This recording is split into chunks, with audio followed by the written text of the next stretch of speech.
Antropóloga que se ha dedicado, digamos, a estudiar específicamente el tema de la violación, ¿no? En las cárceles de Brasilia con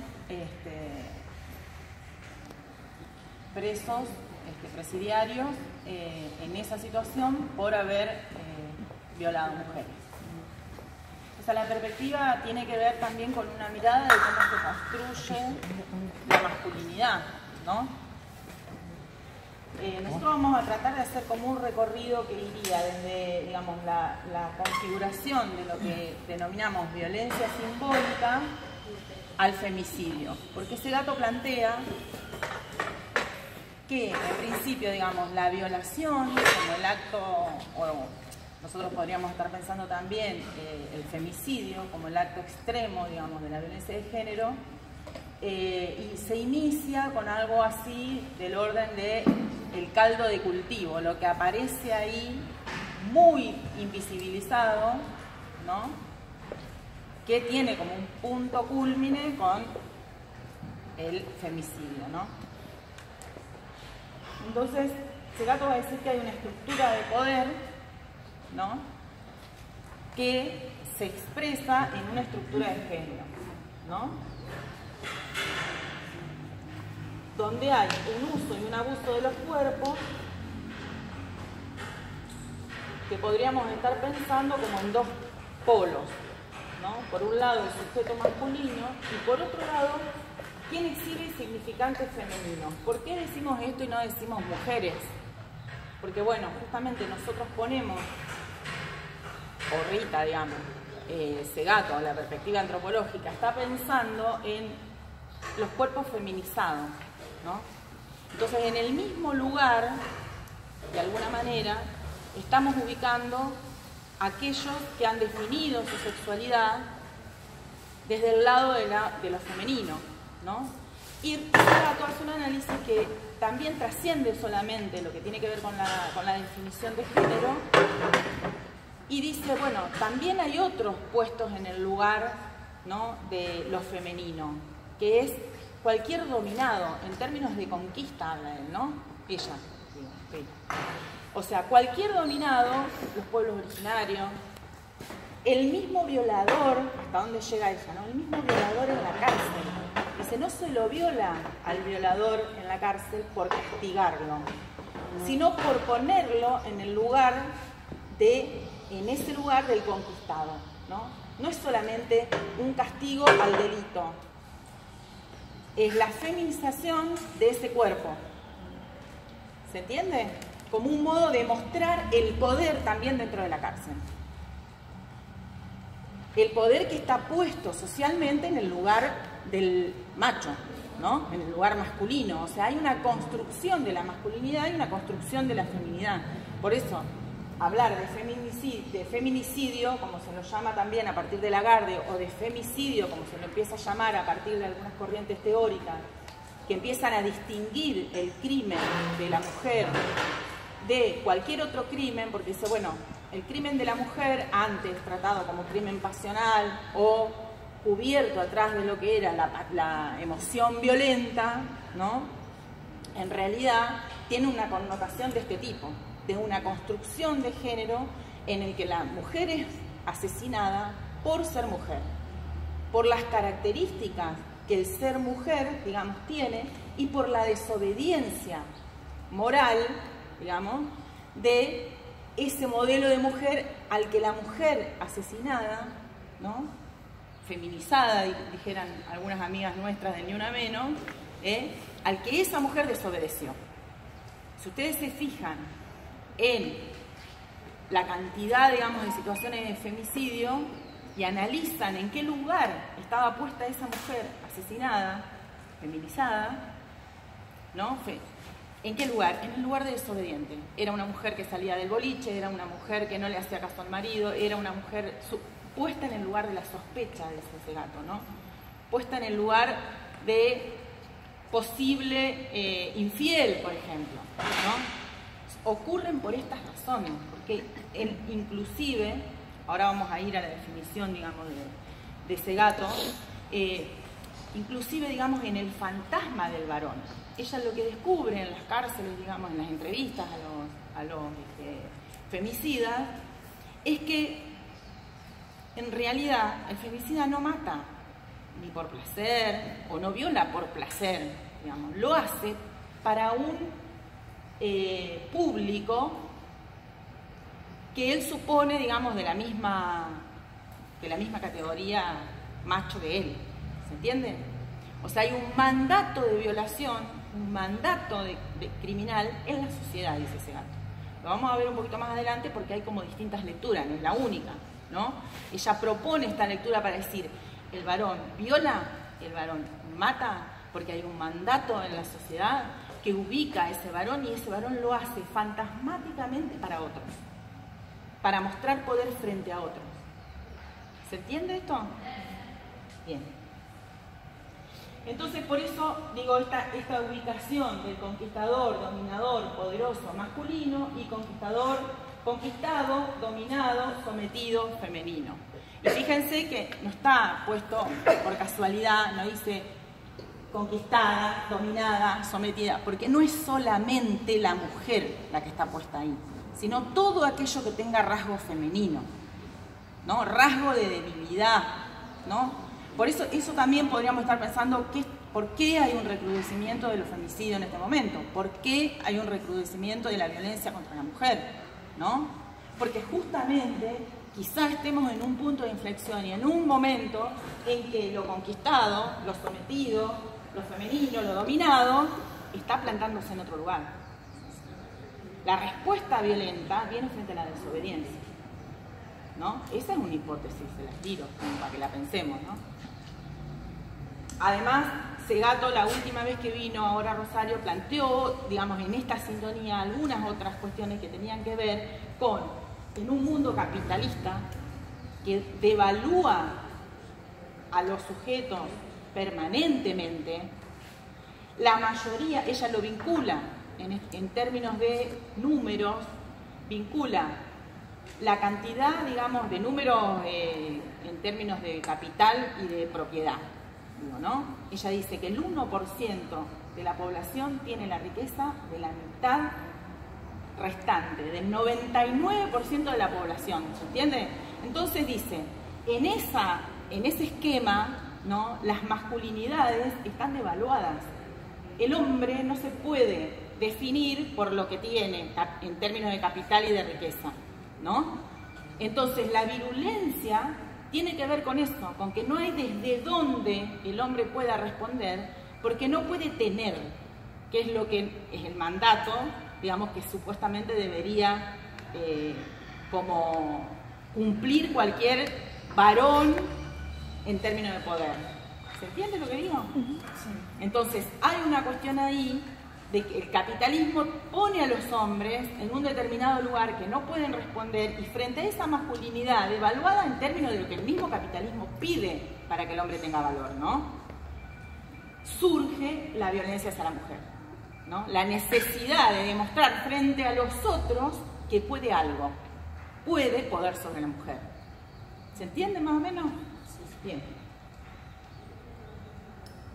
Segato también plantea, hace una historización para dar cuenta, para comprender, digamos, cómo se constituye esta estructura de poder, ¿no? Y la estructura de género.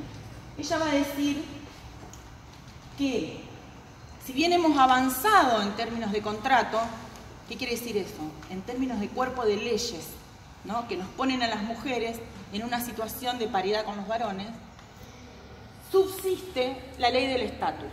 ¿Cuál es la ley del estatus? La ley de la tradición, que se cuela, dice ella, por la lógica de la ley del contrato.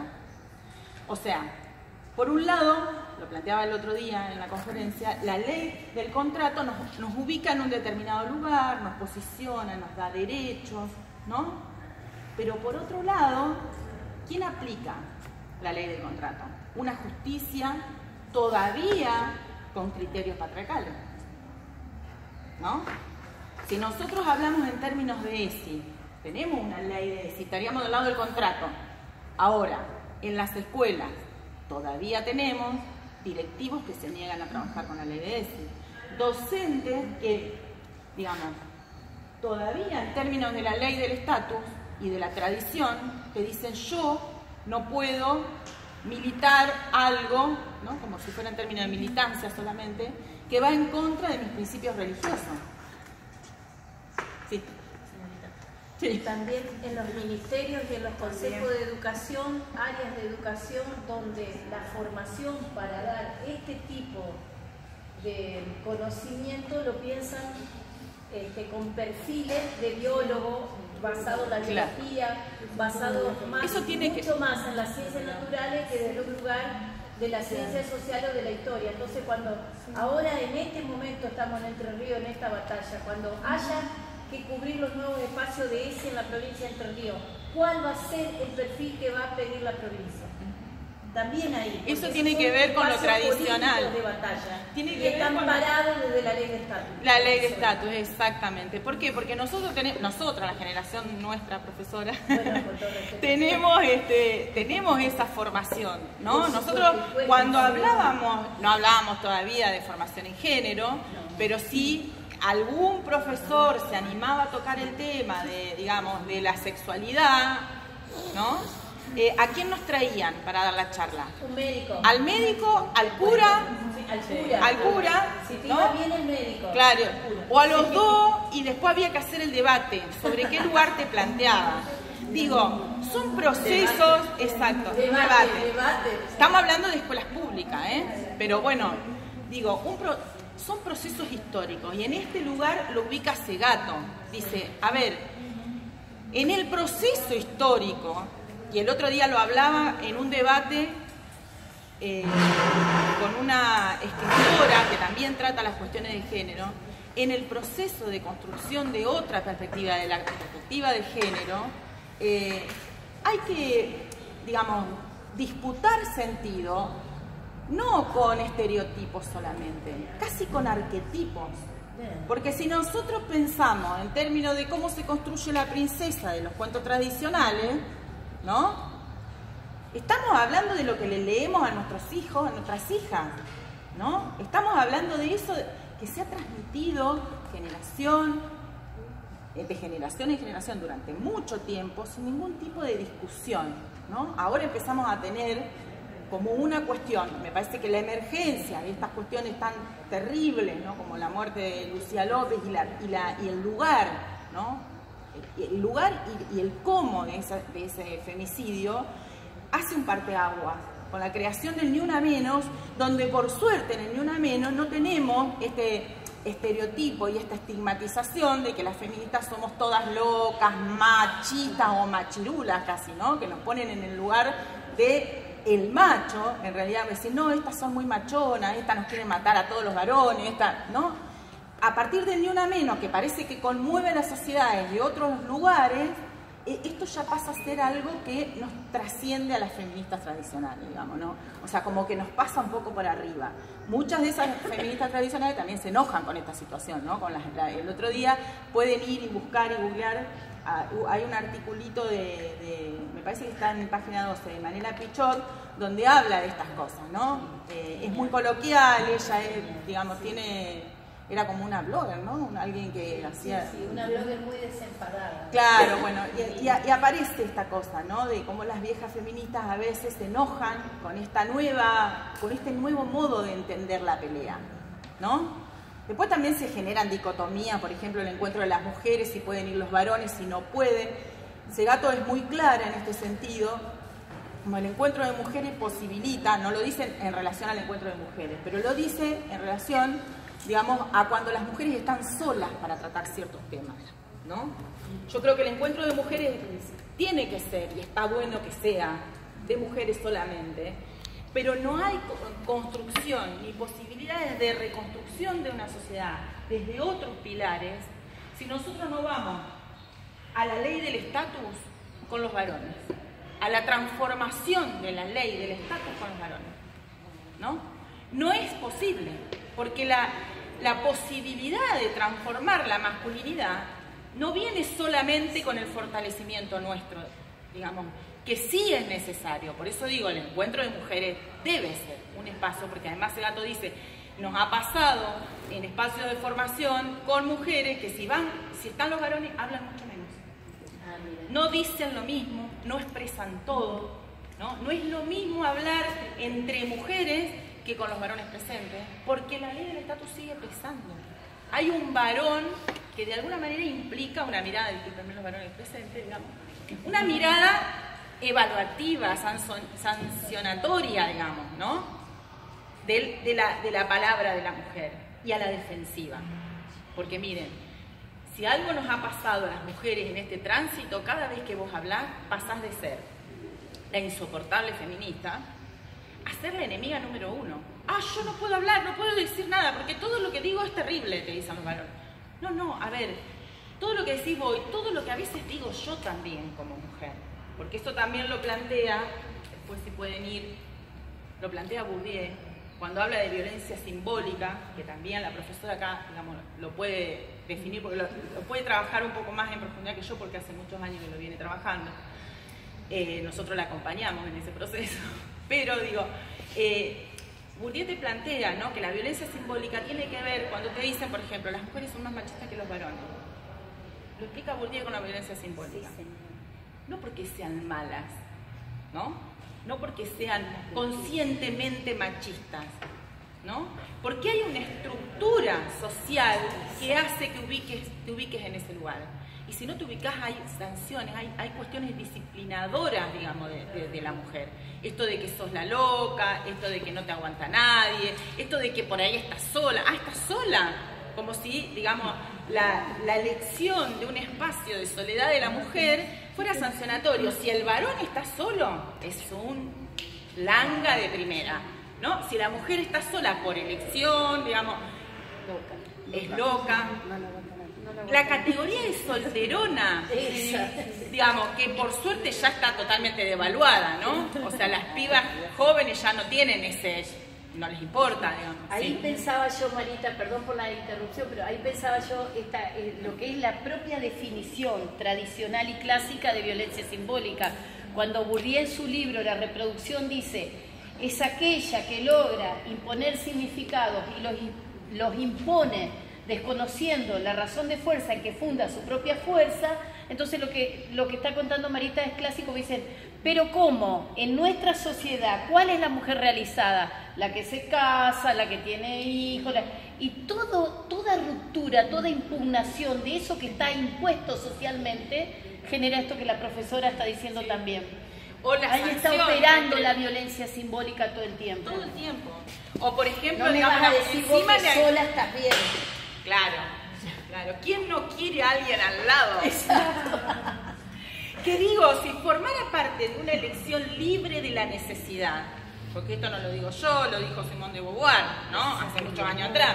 Pero digamos, si uno pudiera pensar que la pareja se elige no por la necesidad, ni de las mujeres de demostrarle a la sociedad que podemos, y de los varones, digamos, de demostrar a la mujer como un trofeo, y parte del compartir, estamos fundando otra cosa, ¿no? Estamos pensando en otro eje para fundar la relación amorosa, si se quiere, ¿no? No es la misma del romanticismo del príncipe que te viene a salvar, o de la mujer que salva al príncipe de ser el monstruo, ¿no? Que esto lo hablaba Eva el otro día en ese encuentro, que yo les digo que estaría bueno que lo pudiéramos subir, si está filmado, para que los compañeros, las compañeras lo puedan tener, ¿no? El encuentro Marita, fue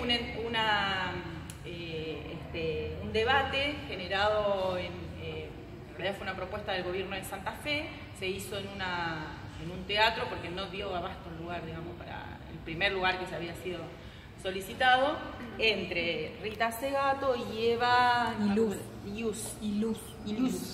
Exactamente. Esta me suena, no es con doble L. Es con doble L. Por eso la leía. Bueno, ella es escritora, socióloga, ha escrito varias novelas, entonces planteaba toda una lectura desde la literatura, ¿no? Hace un análisis de La Bella y la Bestia y de cómo eso se reedita, por ejemplo, en esta última novela y película, Las 50 sombras de Grey, ¿no? Bien, o sea, casi arquetipo, les digo, ¿no? Que va como cruzando milenios, porque ella lo remonta a la historia más antigua de Europa, ¿no? Ese esquema de la mujer secuestrada por la bestia hombre, pero que con el amor transforma a ese hombre en el príncipe deseado. ¿Cuánto de esto nos atraviesa a todos? Hasta el varón pensando que tiene que encontrar a la bella princesa que lo salve de su monstruosidad, digamos. Porque esa constitución, digamos, de subjetividades no nos atraviesa solamente a las mujeres, atraviesa también al varón, ¿no? Bien, sigamos con esto. Entonces,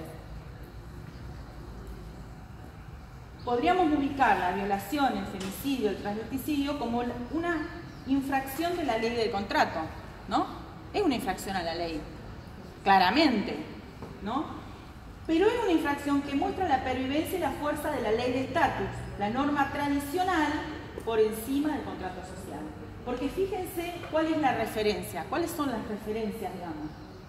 ¿Cómo aparece en el análisis de Segato la violación, el femicidio y el transvesticidio? En primer lugar, como castigo contra una mujer que se salió de su lugar. Ella lo analiza como un acto de canibalismo donde lo femenino es puesto en el lugar de dador. Fuerza, poder, virilidad. O sea, violo para tomar la fuerza de la mujer, ¿no? La virilidad se funda en la acción de violar, de ejercer control sobre la mujer. Esto es lo que ella encuentra en esas entrevistas, digamos, en las cárceles de Brasilia, ¿no? Por un lado, esa referencia. Después aparece también como agresión o afrenta contra otro hombre, como una salida al problema de la masculinidad malograda. Ella tiene mucho cuidado con esto, ¿no? Por lo que puede significar, pero habla de qué sucede, por ejemplo, cuando alguien sometido por un poderoso usa a la mujer para vengarse del poderoso, ¿no? Dice, bueno, esto es medio delicado porque vuelve a ubicar, ¿no? Por ejemplo, a la población negra en Estados Unidos en un lugar de delincuencia, digamos, negativo de la historia, ¿no? Entonces, pero esto aparece, ¿no? Medio desdibujado, dice, ya hay como verlo, después si ustedes lean la bibliografía, hay que como cuestionarlo un poco, pero es una de las razones posibles, ¿no? Y la otra es la demostración de fuerza y virilidad ante la comunidad de pares. Esta va a ser la hipótesis más fuerte de Segato, ¿no? Exhibición de la capacidad viril y violenta siempre frente a otro. Vayan, por ejemplo, a las noticias de lo que fue la denuncia de abuso a principio de este año, creo que fue, de ese grupo de chicas en una quinta acá de Paraná. Tremendo, sí. Pibes, estamos hablando de pibes jóvenes. Estamos hablando de cómo invitaban a las mujeres, ¿no? Pero ¿para quién era eso? O sea, pensemos, ¿para quién estaba organizado eso? ¿Para qué los varones organizaron esa fiesta? ¿A quién le mostraban poder esos varones? Esa es la pregunta que instala Segato, ¿no? Después ella también plantea que frente al hecho, digamos, de la violencia machista, puede haber tres lecturas, ¿no? Por un lado, la médico-legal o la psicopatológica, ¿no? que plantea a los hombres en el lugar de enfermos, ¿no? Dice, bueno, los violentos tienen un comportamiento especial, son hombres enfermos. Y ahí aparece el perfil, ¿vieron? Dice, este no entra. Vieron que los medios empiezan, este no entra en el perfil, ¿cómo es? O si no, este entra en el perfil, empieza la casa de brujas, este es un violador. Porque miren, vieron que hay, inclusive en la televisión, cuando pasan estas cosas, aparecen psicólogos dando cuenta de esos perfiles de violadores. Bueno, lo que dice Rita Segato, es tan heterogénea la cantidad, digamos, de supuestamente perfiles psicológicos de los hombres, que es imposible, digamos, dar cuenta desde ese lugar, ¿no? Ella lo discute desde ahí. Para ella no sería, pero bueno, es una lectura que circula, ¿no? Después, las tesis feministas más tradicionales, ¿no? Que la violencia es una extensión de la conducta normativa masculina, ¿no? Cuando te dicen que el violador es el hijo sano del patriarcado, por ejemplo. Esa es una lectura posible. Con esa lectura se engancha la perspectiva de Segato. Yo no las veo tan separadas, digamos. ¿Por qué? Porque ese gato te va a decir lo que yo les venía diciendo hace un rato, que hay un mandato de violación planteado por la sociedad patriarcal, ¿no? Y el hombre debe ser capaz de demostrar su virilidad frente a otros. Lo que ubica también al hombre en un lugar en que esa masculinidad está construida para otros, que nos da a nosotros la puerta, como educadores, ¿no? La puerta de entrada para pensar por dónde le entramos a esto. Porque si me quedo en la tesis médico-legal, son todos enfermos, no tenemos nada que hacer. Más que hagan, no sé, un tratamiento. Es más, en Estados Unidos, que ese gato hace un planteo muy interesante en relación al capitalismo y te dice, bueno, la sociedad consumista que consume todo, inclusive la mujer, es la sociedad que más porcentaje de violaciones tiene, ¿no? Entonces, desde ese lugar, digamos, se ha pensado hasta la castración química de los violadores, cuando se los piensa como enfermos, ¿no? Pero ahí se corre toda esta otra parte que nosotros estamos viendo de cómo se construye esa masculinidad, ¿no? Ahí lo que tenemos que hacer es encarcelar y castrar, ¿no? Como solución, o matar, mandar, digamos, a la pena capital de Estados Unidos. En la tesis feminista, bueno, no nos queda otra como desmontar absolutamente el sistema patriarcal por completo y no sabemos cómo, digamos, o sea, cómo lo hacemos, desde la lucha combativa, el encuentro de mujer. Está bien, digamos, no hay, como nosotros decimos, para mí no se contrapone, es lo que yo estoy diciendo, ¿no? En algún punto hay un punto en común entre esta perspectiva de las tesis feministas más tradicionales y la antropológica. Y desde la perspectiva antropológica, bueno, pensar frente a quiénes tiene que demostrar la virilidad el varón y cómo entramos nosotros a modificar eso. ¿Se puede? La pregunta sería, ¿podemos modificar y desde dónde modificamos una práctica para la construcción de otro modo vincular entre géneros? ¿No? Esa es una pregunta que como educadores podríamos estar haciéndonos. Y acá aparece de nuevo, ¿no? ¿Cómo? ¿Por dónde?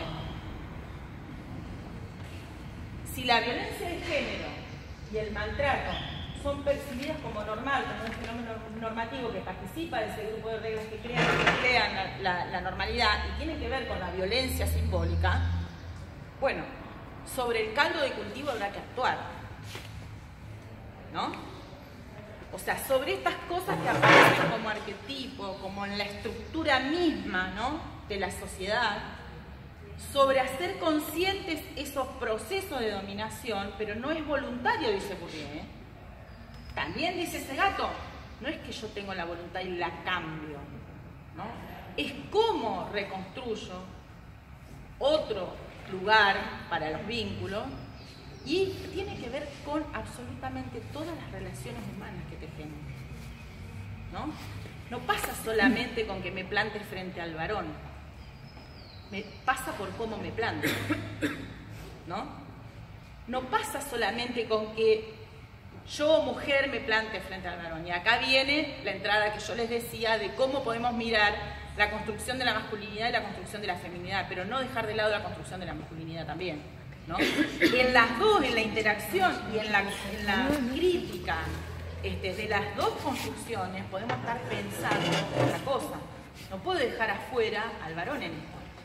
De hecho, no puedo dejar, estratégicamente, dice ese gato, no puedo dejar al varón afuera de esto, porque tiene que ser mi aliado en esto. Porque tiene que saber que, por ejemplo, en la maternidad, tiene que tener un lugar como, digamos, esa maternidad tiene que ser pensada como una maternidad y una paternidad compartida desde el minuto 1. Nosotros tenemos 1 mes y medio de licencia antes y 3 meses de licencia después, ¿no? De nuestro parto. El papá tiene 2 días de licencia para anotar al pibe, para hacer el trámite de anotar al hijo. Fuera de todo ese proceso queda el padre. Cuestión que tiene una carga de sufrimiento subjetivo más que importante, ¿no? Porque, a ver, yo, papá, a los 2 días de mi hijo nacido me tengo que ir a trabajar como todos los días, mientras la mujer se queda ahí con ese hijo, de alguna manera expulsando al varón de la posibilidad de compartir la crianza de ese niño. Porque bueno, vos lo llevaste en la panza, pero el papá te masajeó la espalda cuando te dolía, ¿no? Forma parte de esa paternidad compartida. Y el varón, por suerte, ha empezado a reclamar ese derecho, ¿no? Pero también depende de nosotros esa construcción del varón como aliado, ¿no? Es nuestro aliado. Uno también habla de la propia experiencia. Yo tengo 2 hijos varones, entonces es como, bueno, empezar a hablar desde ahí, ¿no? Desde ahí. Bueno, muchachos, a ver, yo tampoco quiero que ustedes queden en este lugar de la historia, ¿no? Y como maestros o docentes, nosotros no somos solamente docentes de niñas, somos docentes de niñas y niños, ¿no? Y ahí hay una construcción del niño en la escuela muy fuerte. En el jardín, podemos hablar de juguetes sexistas, ¿quieren que hablemos de cómo se organizan los rincones? De lo que le pasa, nos pasa como maestra cuando uno de los nenes se viste de mujer, muchas veces seguidas. Tengo un problema, vamos a tener que llevarlo a que intervenga el equipo. La voy a citar a la mamá para decirle que el nene se pone el vestido. Y el nene se puede poner el vestido. No, eso no le define la sexualidad. Ni a los 5, ni a los 10, ni a los 14. No le define. Hablemos con los actores. Podemos tener, digamos, a alguien que se disfraza de mujer porque le guste, porque termina definiendo su sexualidad por ese lado. Pero también tenemos actores que hacen de mujer excelentemente y que no pasa por ahí. Y que los pibes tienen que poder experimentar todo. ¿Por qué le damos el bebé y el muñeco bebé a las nenas? Como madre y como maestra. Miren, el día del niño estuvimos en un barrio, ¿no? Festejando el día del niño. Cuando llegó el momento de repartir los regalos, era para filmarlo y traerlo a Cacha. Juro. Yo en un momento pensé, agarro el celular y empiezo a filmar. Porque había un canasto con juguete, ¿no? Y 3 o 4 personas solidarias, compañeros de militancia. Hemos hablado de género 1000 veces. Al momento de entregar los regalos, este de varón, este de nena. Una fila de nena, pero los regalos de las nenas, una fila de varón. Las joyitas, las muñecas, las cocinitas para las nenas. Todo lo otro, las pelotas, los ping-pong para los varones. Había nenes que se cambiaban por fila. Suerte, estábamos ahí un montón, nos empezamos a mirar y había un nene que estaba del lado de las nenas, supuestamente. Entonces, se acerca una compañera y le pregunta, ¿vos qué querés? Yo quiero un juego de ollita. Él quiere un juego de ollita. No quiere la pelota ni el ping-pong, ¿no? Pero es que así sea. ¿Cómo esto nos atraviesa permanentemente? Permanentemente. Y decimos, ¿cómo